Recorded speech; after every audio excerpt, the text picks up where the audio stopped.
Okay. Mark, That's impressive. teamwork, but don't tell anyone I'm We here. get along really I well. might get in trouble. You guys all right with that letter? Can you go lower though? Can you do that too? I can go as low as Should we you try to need get you a chair, ma'am? No, Okay. no, but thank you She's for a professional. She asking. can. Well, I think because I always need to sit, I mean, I can manage to stand for a few minutes while we're talking, but I can't stand that long. I'm sensitive now. Yes, ma'am. All right, Where thank should I you. look first? Right about it. So this is really the season of the outsider. And a lot of people are kind of attacking your mom about that being too much of the insider. What is your response to all that to voters when they say it's time for somebody completely new? Well, I think voting is a very personal decision. And so I would say to people who are thinking about the candidates, whether it's from an economic perspective, a healthcare perspective, an education perspective, climate change, gun control, to look at what the different candidates have done as a pretty good harbinger of what people will or won't be able to do. And then to look at what people are proposing to do. And I hope that it'll matter to voters here in Pennsylvania that my mom has, I think, a strong record of being able to get done what she says she'll get done, whether that's on healthcare reform or education reform. I think she has strong proposals for what we need to do in those and other areas. She's the only candidate who says that she won't raise middle class taxes. She's the only candidate on either side of the aisle that actually doesn't just pay for everything. So I think that will really matter to voters when they think about the differences they want to see in their lives, in their families' lives, and in our future. How important is Pennsylvania? Pennsylvania is hugely important. I was raised, admittedly, to believe that every vote, every state is important. So at the moment, I'm looking toward what's happening in New York, where I'm super excited. I get to vote for my mom. Next week, I'm going to take my daughter with me to the polling station. I grew up going to vote with my parents. I know she won't quite remember it. She's only 18 months, but I'm really excited. I'll always remember that moment. And I think all the states that are coming up in the week after that are really important. I'm going to talk to as many people as I can about what's at stake in this election and I'm supporting my mom. Are you surprised by Bernie Sanders' persistence in this campaign, and what do you think explains it? Well, you'd have to ask someone supporting Senator Sanders why they're supporting Senator Sanders or someone from his campaign. I would never speak for anyone else's campaign. I would never speak for any other voter in the same way that I hope that other voters supporting other candidates wouldn't speak for me or for anyone else. You made the point that whether maybe a problem or other issues on voting day, but if you're not registered, that's the biggest indicator that how big of a problem is that? Well, we think about 54 or 55% of voters being registered. So either we can do that's great, the majority of young people are registered. Oh my gosh, that means like 45% of young people still aren't registered. And because, as you mentioned, as I talked about in my remarks earlier, it's predictor whether someone lives is why they have to register. So not only is it important that reach as many people as registered, it's also important people are registered so that hopefully they can engage this election. So they can decide the day before the day of, we say it's the day of registration, that they do have a voice and a say in our elected future. So it's one of the reasons I'm so surprised by my mom. She was an early voter, supported universal voter registration at 18, and I'm also really proud to be a Democrat because it's now a position. Allegheny County has one of the highest veteran populations in the country, and I mean, so far this campaign, the only candidate to hold a veteran-themed event is actually Donald Trump.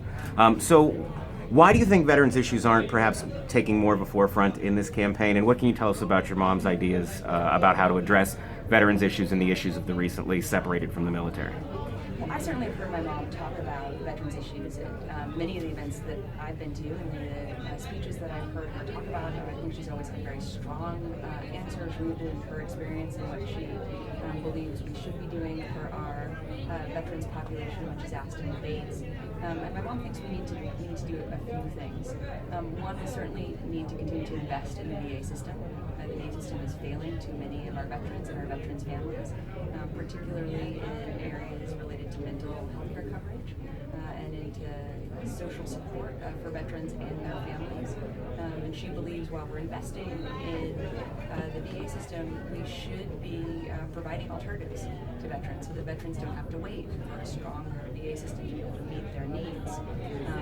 Because we should always be solving for what is right for our veterans today as well as trying to build for the future. The second is she thinks we need to continue to invest in our second generation GI Bill to ensure that veterans have whatever access to whatever educational opportunities that they may want. I think that's a hugely important part of our social contract with veterans in our country. She thinks we need to make the transition from active duty service to being a veteran easier. We need to start helping veterans plan for that transition during 6 months out from when they expect to leave the service. She thinks that is something that President Obama has made progress on, but we really need to finish that work so that we're helping veterans plan their post-military service lives and recognizing that for many veterans that can and does have real implications for themselves and their families, so their families will be part of that process. So I would just say those are a few examples, and many of those are things that she worked on when she was in the Senate. So for very much for her, this is kind of an unfinished piece of business where President Obama has made progress. Chelsea, with Pittsburgh having a large number of younger voters, what does your mother plan to attack those young kids, that young crowd? Well, I think what she was doing in this campaign, talking about what's really at stake in this election, talking about what she thinks are the right answers for our country, for our future. By definition, that has greater consequences for those of us that are younger. I hope we're going to live in the future longer than those of us who are older. I hope, candidly, my daughter and kind of those who aren't yet voting age are going to live in the future even longer. And so I would hope that voters of any age, particularly young voters, when they think about kind of what we want our country to look like, and that's from an education perspective, from a energy perspective, a healthcare perspective, a national security perspective. I hope they'll look at what my mom is proposing versus other candidates, and also who has a real record of being able to deliver and not just talk about change, but when people really think about what they want to see in our country, and who is the next chance of actually achieving this program. One last question. Okay, Donald Trump is here tonight.